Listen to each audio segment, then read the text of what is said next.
아우, 냄새, 이게 무슨 고약한 비린내야? 아줌마, 뭐해? 당장 가서 다 버리라니까. 내 집안에 이런 천박한 냄새 배면 책임질 거야? 어머니, 지금 뭘 버린다는 거예요? 이거 저희 부모님이 사흘 밤낮 고생해서 준비하신 이 바지 음식이라고요. 저기 문어 떨어진 거 안 보이세요? 비켜, 얘. 너 왜 이렇게 촌스럽게 구니? 우리 집은 현대, 신세계 백화점. 품질 보증 마크 없으면 찜찜해서 입에도 안 되는 거 몰라?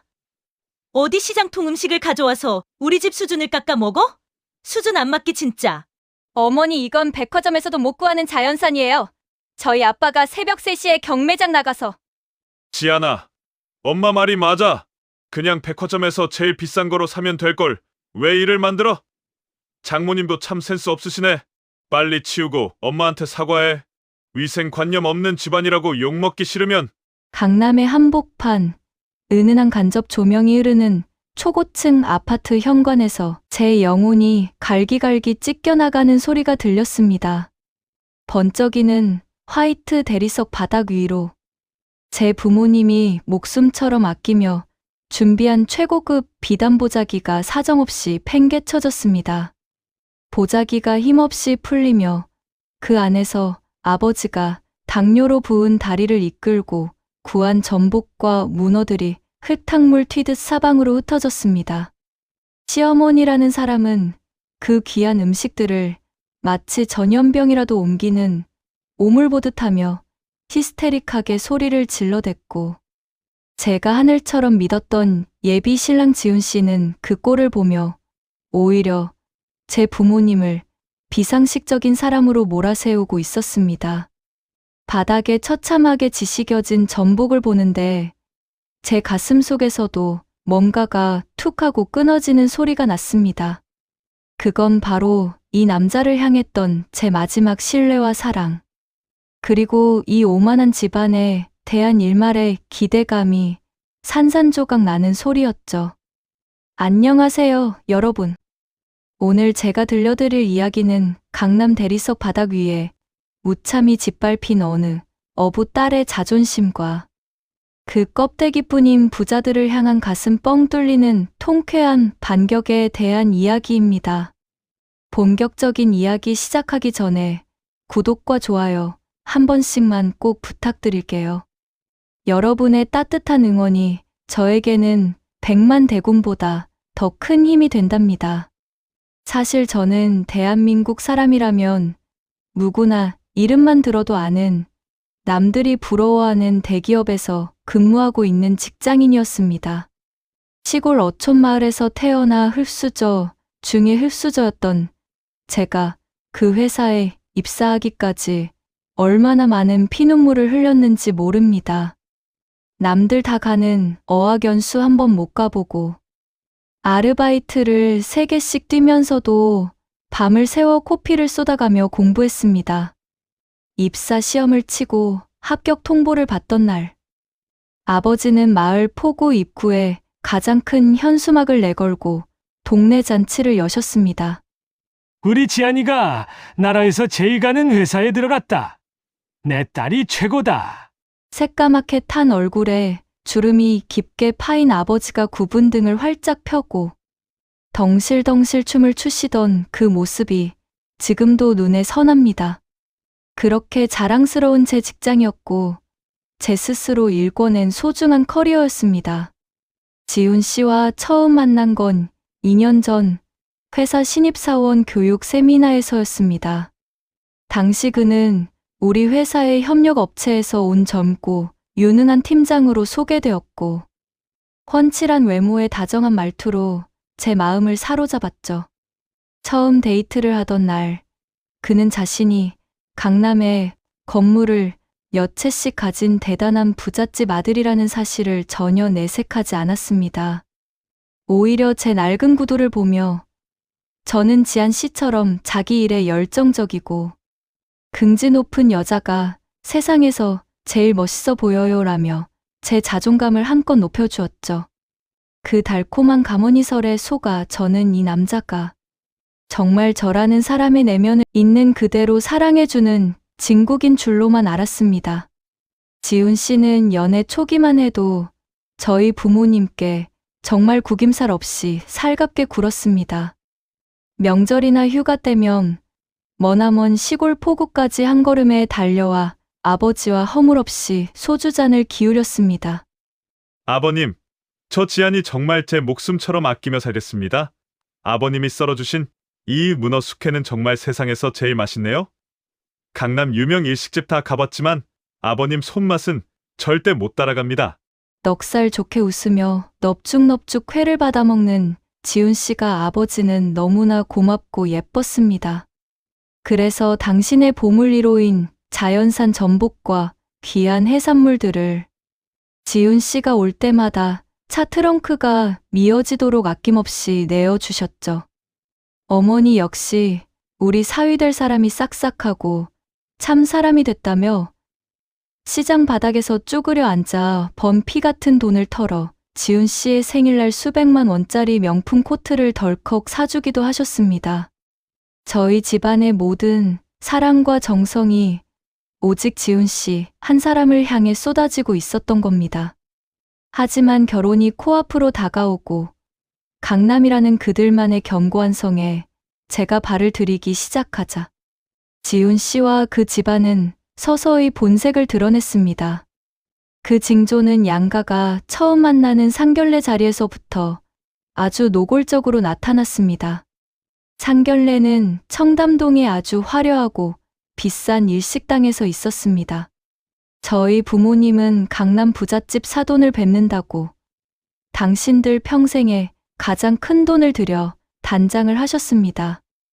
아버지는 평생 한 번도 가본 적 없는 읍내 백화점에 가서 가장 비싼 양복을 한 벌 맞추셨고, 어머니는 시장통에서 나무를 팔아 10년을 모은 돈으로 홈쇼핑에서 제일 좋아 보이는 가방을 하나 사서 들고 나오셨습니다. 하지만 그 화려한 식당 문을 열고 들어선 시어머니의 눈빛은 저희 부모님을 위아래로 훑으며 경멸을 담고 있었습니다. 시어머니는 자리에 앉자마자 아버지의 양복 소매 끝에 붙은 생소한 중소기업 브랜드 라벨을 힐끗 보더니 대놓고 코웃음을 쳤습니다. 사돈어른, 요즘은 이런 낯선 브랜드도 양복이 나오나 봐요. 이름이 참 소박하네요.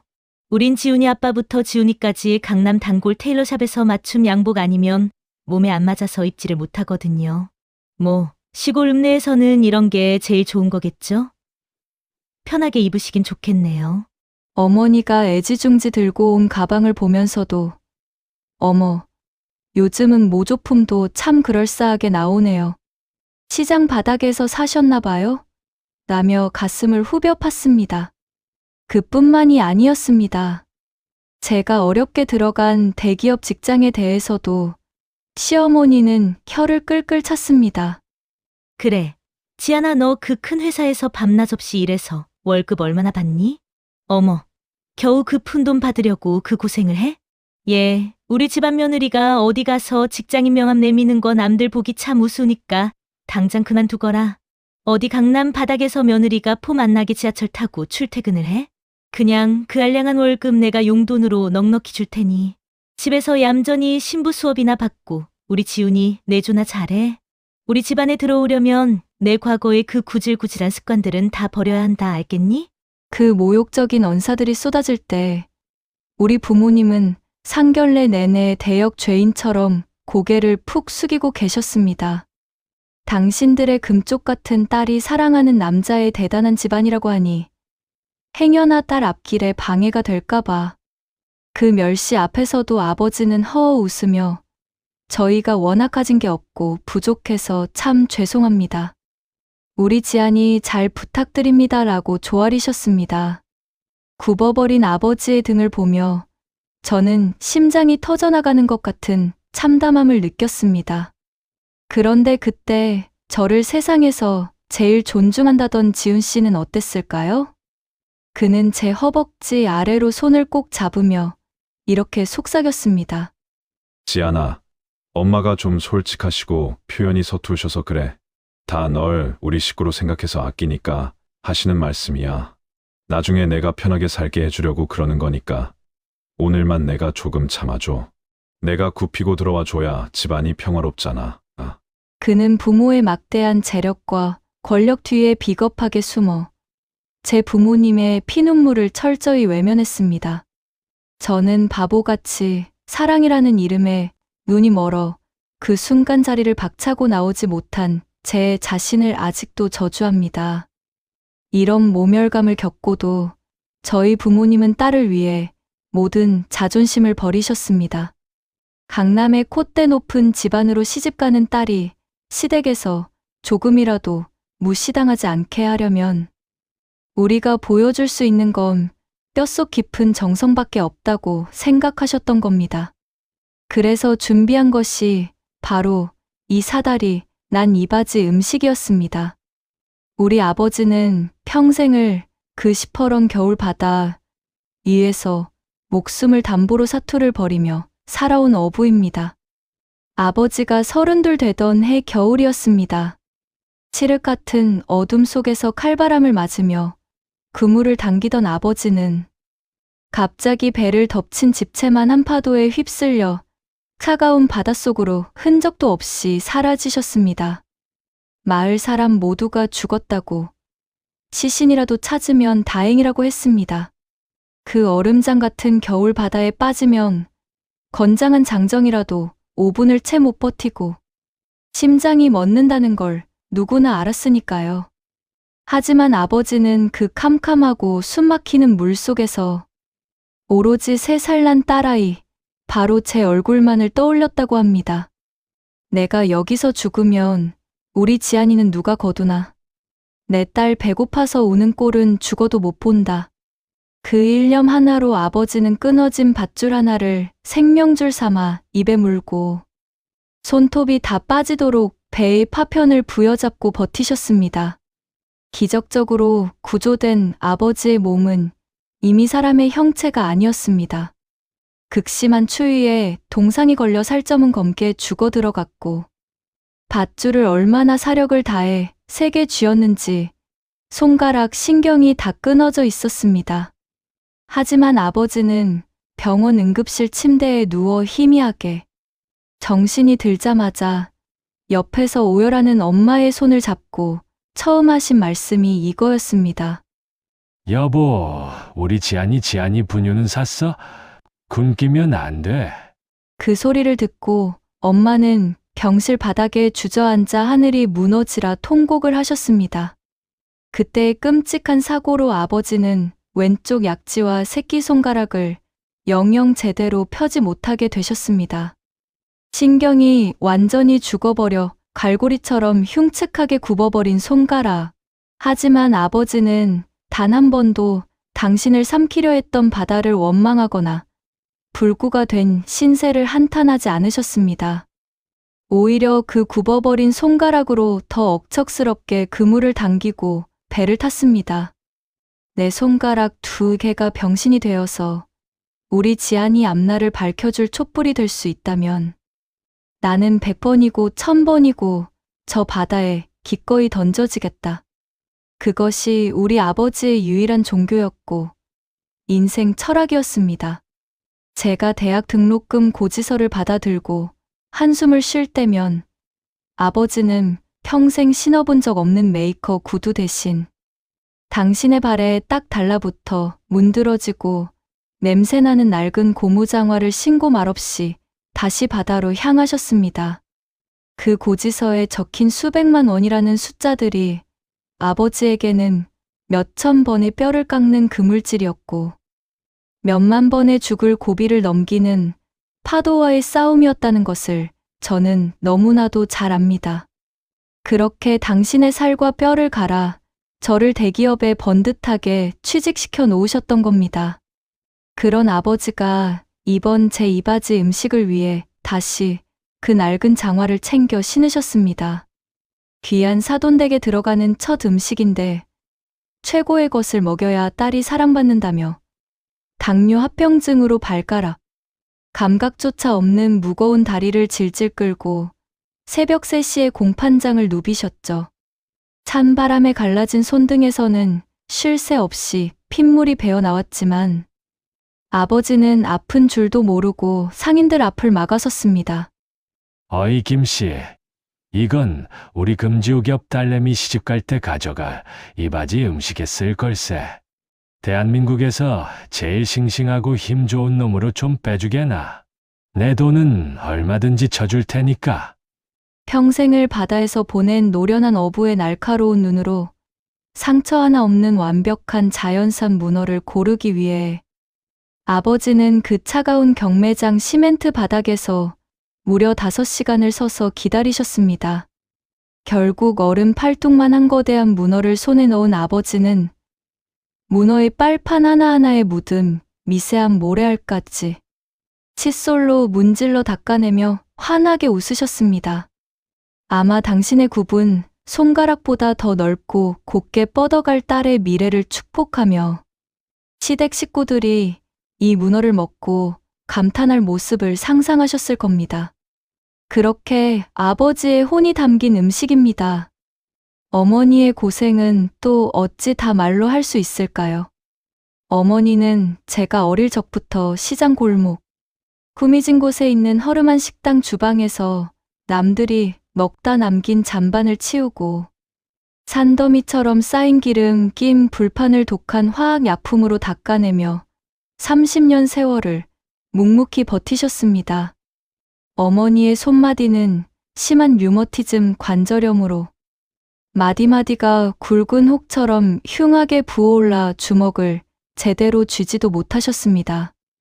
독한 락스 냄새가 살결 깊숙한 곳까지 베어버려 아무리 비누칠을 하고 씻어도 지워지지 않았고 기름기에 절어 거북이 등껍질처럼 갈라진 손등에서는 늘 붉은 피가 맺혀 365일 반창고를 달고 사셨습니다. 제가 엄마 손을 잡기 싫어할 때마다 어머니는 웃으며 말씀하셨습니다. 지안아, 엄마는 하루 종일 서 일해도 하나도 안 힘들다. 내가 서울 가서 큰 공부하고 이렇게 번듯한 회사 다니는 것만 생각하면 배가 부르고 구름 위를 걷는 것 같아서 안 먹어도 산다.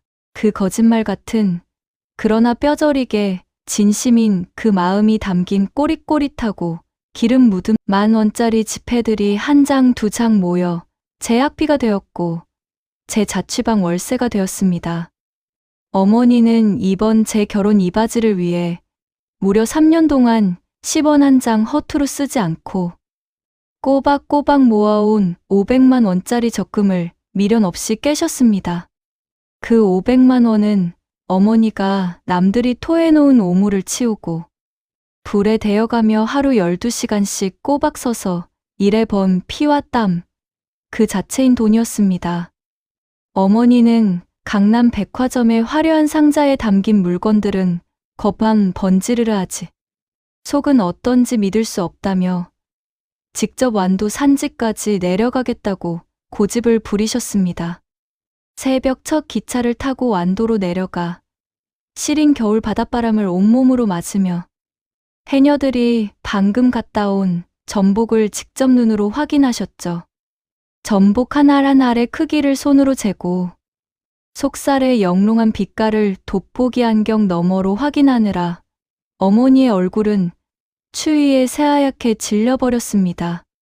상인들과 실랑이를 벌이면서도 우리 딸 시댁 가서 기죽으면 절대 안 된다는 일념 하나로 가장 크고 실한 특등급 전복들만 골라 담으셨습니다. 다시 서울로 올라오는 기차 안에서 어머니는 혹여나 전복 맛이 변할까봐 그 무거운 커다란 아이스박스를 굳이 무릎 위에 올려앉고 한숨도 주무시지 않았습니다.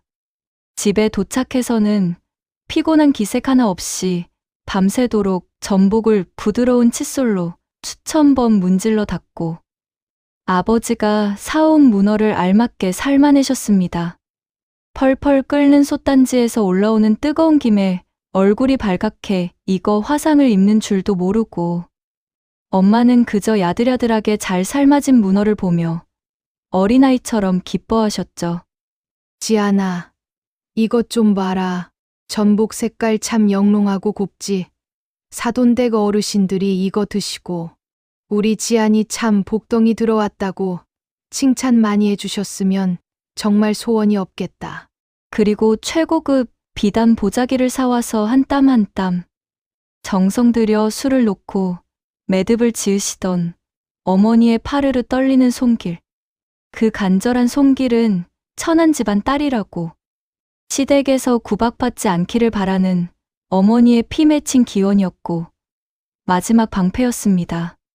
지안아, 엄마 아빠가 해줄 수 있는 게 이것뿐이라 미안하다. 이 비단 보자기가 시댁에서 너를 든든하게 지켜주는 방패가 됐으면 좋겠다. 엄마는 그렇게 눈물을 글썽이며 제 손을 꽉 잡아주셨습니다. 그런데 지금 그 눈물겨운 방패가, 그 거룩한 부모님의 기도가 이 차갑고 오만한 강남의 대리석 바닥 위에서 음식물 쓰레기 취급을 받으며 버려지고 있는 겁니다. 시어머니의 그 히스테릭한 발길질 한 번에 우리 엄마의 고단했던 30년 세월이 아버지가 바다에 바친 그 굽은 손가락의 고통이 철저하게 비웃음을 사고 짓밟히고 있었습니다. 그 피눈물 나는 500만 원짜리 전복 상자를 발로 툭툭 차며 위생관념 없는 집안이라고 매도하는 시어머니의 입을 찢어버리고 싶었습니다. 그리고 그 꼴을 옆에서 빤히 지켜보면서도 장모님이 센스가 없다며 오히려 저를 타박하고 자기 엄마 편을 드는 지훈 씨를 보는 순간 제 눈에 비친 그는 이제 더 이상 제가 사랑했던 다정하고 유능한 남자가 아니었습니다. 그는 그저 부모의 막대한 돈줄에 기생하며 살면서 인간에 대한 최소한의 예의나 타인의 땀방울을 존중할 줄 모르는 껍데기만 번지르르한 영혼 없는 꼭두각시, 그 이상도 이하도 아니었습니다. 지훈 씨, 당신 지금 제정신이야? 엄마 말이 맞다고? 당신 우리 아빠가 그 불편한 손으로 문어 썰어줄 때 세상에서 제일 맛있다고 개걸스럽게 처먹었던 거 다 잊었어? 당신이 우리 집에 와서 한 말들 다 새빨간 거짓말이었니? 제 분노 서린 물음에 지훈 씨는 오히려 짜증스럽다는 듯 미간을 찌푸리며 차갑게 쏘아 붙였습니다. 야, 그땐 그때고. 예의상 한 말 가지고 왜 그래? 지금은 결혼이잖아. 내가 누누이 말했지. 결혼은 현실이라고. 언제까지 그 시골 시장 바닥 촌스러운 정서에 젖어서 청승맞게 굴 거야? 우리 엄마 비위 하나 제대로 못 맞춰서 내가 어떻게 이 강남 집안 며느리 노릇을 하겠다는 거야? 솔직히 까놓고 말해서 내 집안 수준, 우리 집이랑 하늘과 땅 차이로 안 맞는 거 너도 잘 알잖아. 그냥 죄송하다고 싹싹 빌고 백화점 가서 제일 비싼 카드로 하나 긁어오면 끝날 일을 왜 이렇게 피곤하게 만들어? 그 놈의 수준 그리고 현실이라는 단어가 제 가슴을 정통으로 관통했습니다. 저는 바들바들 떨리던 몸을 멈추고 천천히, 아주 천천히 자리에서 일어났습니다. 더 이상 눈물조차 나지 않았습니다. 오히려 머릿속이 얼음장처럼 차갑게 식으면서 소름 끼치도록 맑아지는 기분이었습니다. 저는 바닥에 흩어져 지식여진 전복과 문어, 다리들을 맨손으로 하나하나 조심스럽게 주워 다시 비단 보자기 위로 올렸습니다. 흙 묻은 다이아몬드를 닦아내듯 저는 제 부모님의 숭고한 인생을 그 쓰레기장 같은 거실에서 구출해냈습니다. 시어머니는 그런 저를 팔짱을 낀 채 한심하다는 듯 쳐다보며 도우미 아줌마에게 다시 소리쳤습니다. 아줌마, 제 저 구질구질한 것들 다 싸들고 나가면 바닥에 락스 들이붓고 3번 닦아 냄새 배면 진짜 다 잘라버릴 줄 알아. 저는 보자기를 그 어느 때보다 단단하게 절대 풀리지 않을 야무진 매듭으로 꽉 묶어 품에 안았습니다. 그리고 핸드백 속에서 시어머니의 압박과 지훈 씨의 회유에 못 이겨 마지못해 써두었던, 하지만 차마 제출하지 못해 품고 있던 대기업 사직서를 꺼내 지훈 씨의 얼굴을 향해 사정없이 집어 던졌습니다. 사직서 종이가 그의 가슴을 맞고 펄럭이며 바닥으로 떨어졌습니다. 어머니, 그리고 박지훈 씨. 두 분 말씀 아주 잘 들었습니다. 수준. 네, 그놈의 수준 이야기 아주 잘하셨네요. 당신들 수준이 그렇게 하늘을 찌를 듯 높으시다면 저같이 수준 낮고 천박한 시장 통집안 딸내미는 이만 여기서 영원히 퇴장해드려야 맞겠죠? 제 서늘한 목소리에 시어머니와 지훈 씨의 얼굴이 순식간에 굳어지며 당황한 기색이 역력했습니다. 그런데 어쩌죠? 제가 지금 치우는 건 이 바닥에 떨어진 음식이 아니라 제 소중한 인생에서 당신들이라는 썩어빠진 오물 덩어리들을 치우는 중이거든요. 어머니, 3년 모은 적금 500만 원이 당신들 밥 한 끼 값이든 껌 값이든 저에겐 상관없습니다. 백화점 라벨 없으면 찜찜해서 입에도 못 대시는 그 고귀한 입맛에 우리 아빠의 뼈를 깎는 정성이 들어가는 건 그야말로 천벌을 받을 죄악이니까요. 당신들 같이 돈밖에 모르는 인간 말종들에게 줄 음식은 단 한 조각도 없습니다. 지훈 씨가 얼굴이 시뻘겋게 달아올라 소리를 지르며 제게 다가왔습니다. 야, 이지한, 너 지금 미쳤어. 우리 엄마한테 감히 이게 무슨 싸가지 없는 말버릇이야. 당장 무릎 꿇고 대가리 받고 사죄 안 해? 저는 다가오는 그의 가슴팍을 세게 밀쳐내며 사정없이 뿌리쳤습니다. 사죄는 내 놈들이 우리 부모님한테 평생을 엎드려 빌어도 모자라. 박지훈, 당신이 아까 분명히 말했지? 결혼은 냉혹한 현실이라고. 그래, 내가 그 현실적으로 아주 똑똑히 말해줄게. 너같이 지 부모 돈 귀한 줄만 알고 남의 부모 피눈물 나는 정성은 발로 짓밟는 놈. 이런 인성 바닥인 불량품 아들은 내가 이 자리에서 단호하게 반품 처리할게. 나 이 미친 결혼 절대 안 해. 파혼이야, 이 쓰레기들아! 제 폭탄 선언에 거실에는 숨소리조차 들리지 않는 차가운 정적이 흘렀습니다. 오지마, 몸에 닿는 것조차 역겨우니까. 너는 평생 내 엄마 치맛자락 꼭 붙잡고 방구석에서 백화점 VIP 라벨이나 핫으면서 찌질하고 비참하게 살아. 당신들 같은 속이 텅 빈 껍데기들보다 비린내 나고 굽어버린 우리 아빠의 그 거친 손가락이 세상에서 100배 1000배는 더 위대하고 가치 있는 진짜 명품이니까. 저는 보란듯이 엉망이 된 이바지 상자를 양팔 가득 소중히 안아들고 현관을 향해 당당하고 거침없이 걸어 나갔습니다.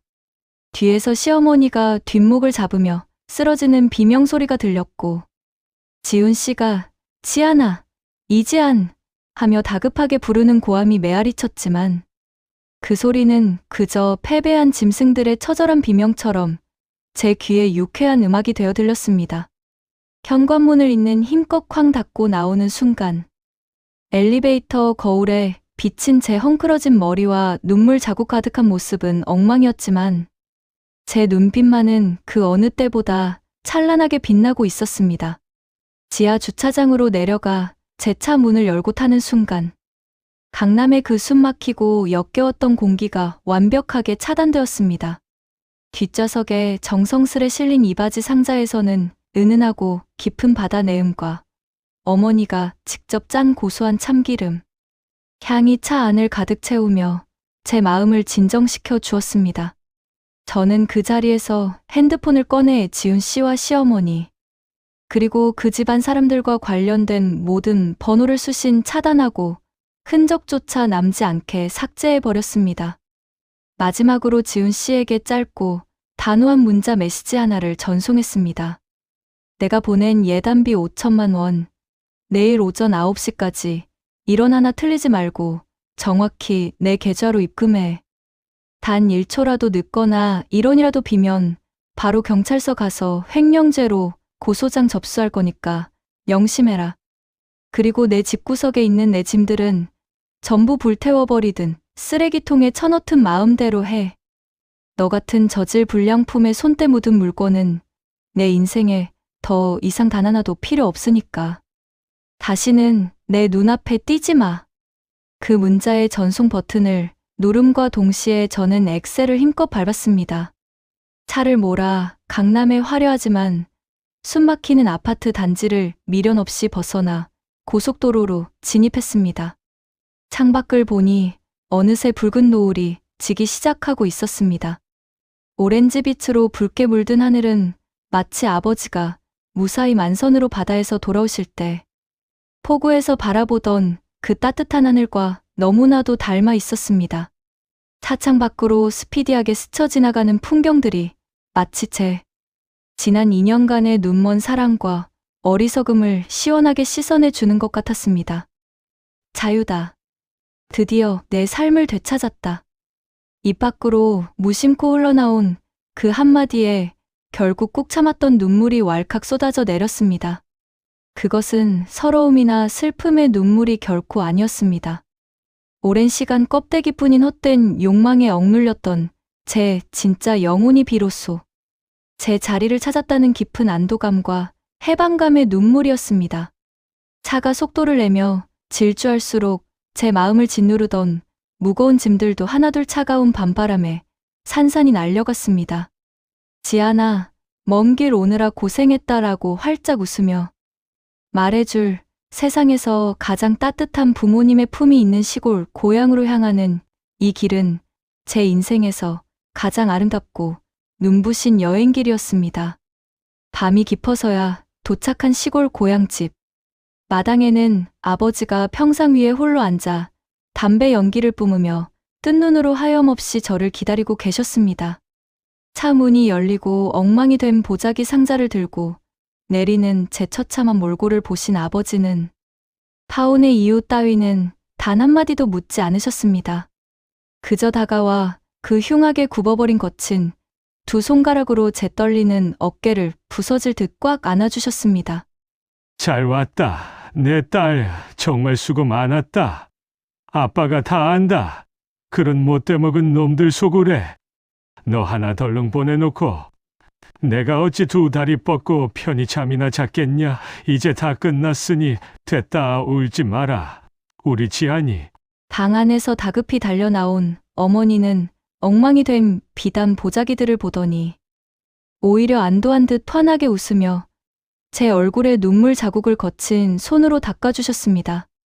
그래, 100번 1000번 잘 돌아왔다. 이 귀하고 피땀 어린 걸 왜 그런 신보 고약한 인간들 입에 넣어주니?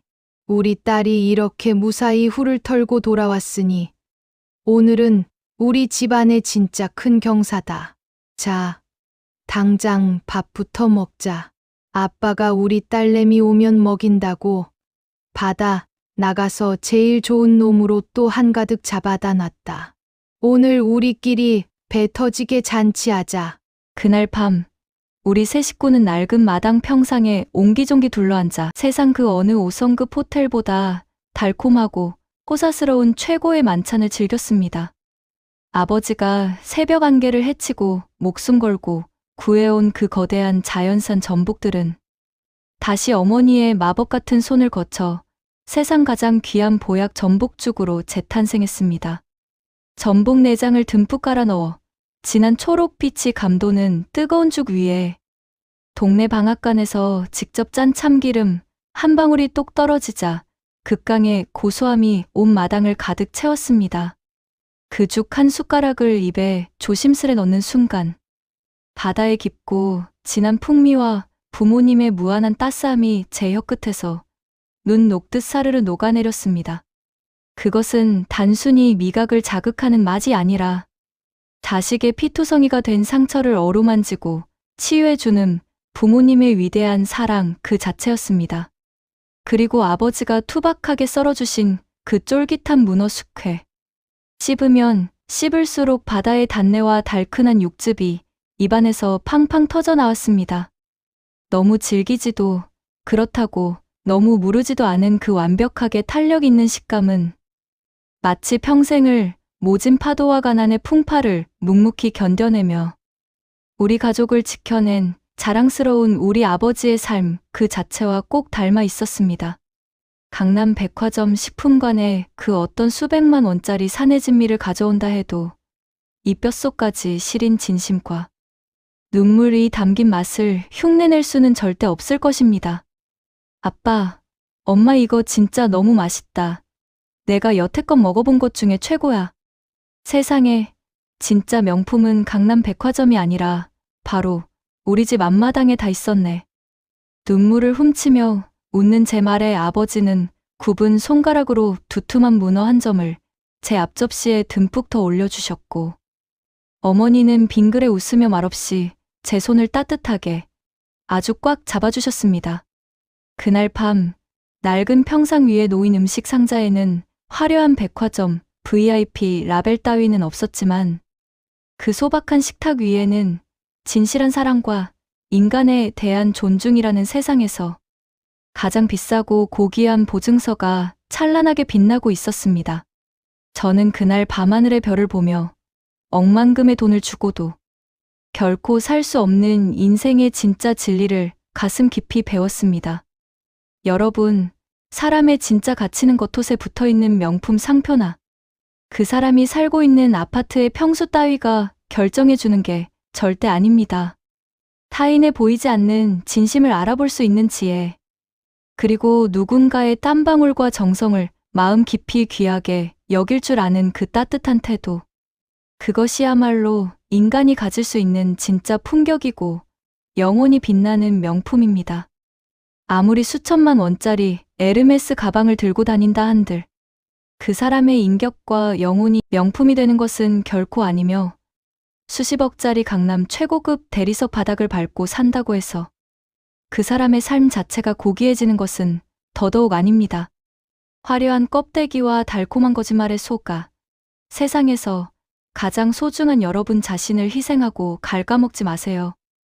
여러분의 가치를 함부로 깎아내리고 여러분을 사랑으로 키워주신 부모님의 뿌리를 모욕하는 사람들은 결코 여러분과 함께 갈 수 있는 인연이 아닙니다. 오늘 제 이 길고 험난했던 파혼 사연이 혹시라도 지금 인간관계나 껍데기뿐인 인연 때문에 고통받고 계신 시청자 여러분께 속을 뻥 뚫어주는 시원한 해답이자 따뜻한 위로가 되었기를 진심으로 바랍니다. 혹시 여러분도 화려한 겉모습에 속아 소중한 여러분의 진심을 쓰레기통에 버리듯 낭비하고 계시지는 않은가요? 나를 불행하게 만드는 껍데기뿐인 악연은 지금 당장 아주 과감하게 끊어버리세요. 당신의 보석 같은 진심을 알아주는 곳, 그리고 나를 위해 헌신하신 부모님의 따뜻한 밥상머리가 바로 여러분이 당당하게 서 있어야 할 진짜 명품관입니다. 오늘 이 사이다 같은 참교육 결말이 여러분의 마음을 통쾌하게 해드렸다면 잊지 마시고 꼭 구독과 좋아요로 응원해주세요. 여러분의 댓글 하나하나가 다음 사연을 준비하는 저에게는 정말 큰 힘이 된답니다.